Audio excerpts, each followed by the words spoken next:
నేను కులాన్ని తక్కువ చేసి మాట్లాడలేదండి. మాట్లాడను కూడా. కొన్ని కామెంట్లు వచ్చినాయి.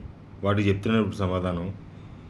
నిజంగా మతం మారిపోవడానికి ఎలా అయితే వెసులుబాటు ఉందో మన ఇండియాలో, అలా కులం కూడా మారిపోయి వెసులుబాటు ఉంటే నేను ఎస్సీగానో బీసీగానో మారిపోతాను. దానివల్ల నా పిల్లలకి రిజర్వేషన్ వస్తుంది. కానీ అది లేదు.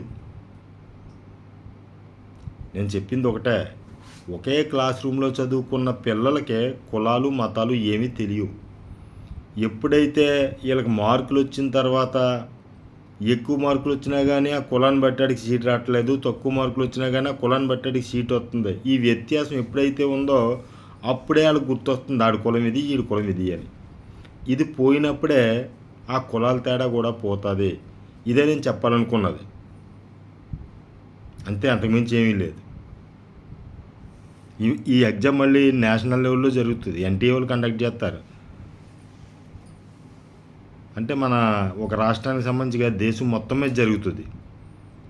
దేశం మొత్తం మీద ఇటువంటి ఎగ్జామ్స్ రాసేవాడు ప్రతి ఒక్కరు ఇలాగే బాధపడుతున్నారు.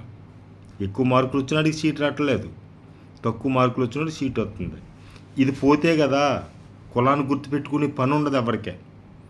నువ్వు మార్కులను బట్టి ఎక్కువ మార్కులు వచ్చినోడికి సీట్ ఇయ్యి, తక్కువ మార్కులు వచ్చినోడికి సీట్ ఆపేయి. కులాల ప్రస్తావన తీసుకురాక ఎక్కడని. కులమత భేదం ఏది ఉంది? ఇంకా కులాలు ఎవడు గుర్తుపెట్టుకుంటాడండి? అంటే ముఖం మీద రాసి ఉండదు కదా కులం అని. మీరే గుర్తు చేస్తున్నారు. ఆ కులాల పేరు పెట్టి, ఈ రిజర్వేషన్ పెట్టి, తక్కువ మార్కులు వచ్చినోడికి సీట్ ఇచ్చి, ఎక్కువ మార్కులు వచ్చినోడికి సీట్ రాకుండా కులాన్ని గుర్తు చేసేదే మీరు. ఆ వ్యవస్థ, ఈ కులాలు పోకుండా ఉండాలనే మీరు అనుకుంటున్నారని అనుకుంటున్నాను నేను. నిజంగా మీరు ఆ కులాల ప్రస్తావన లేకుండా ఎడ్యుకేషన్ ర్యాంకులను బట్టి ఇవ్వండి. అసలు కులాల పేరు, అసలు పేర్లు మర్చిపోతారు కొన్నాళ్ళకే. మాల, మాదిగ, కమ్మ, రెడ్డి, కాపు, ఈ పేర్లు మర్చిపోతారు కొన్నాళ్ళకే. మీరు అలా చేయగలిగితే. చేసే దమ్ము మీకుందా?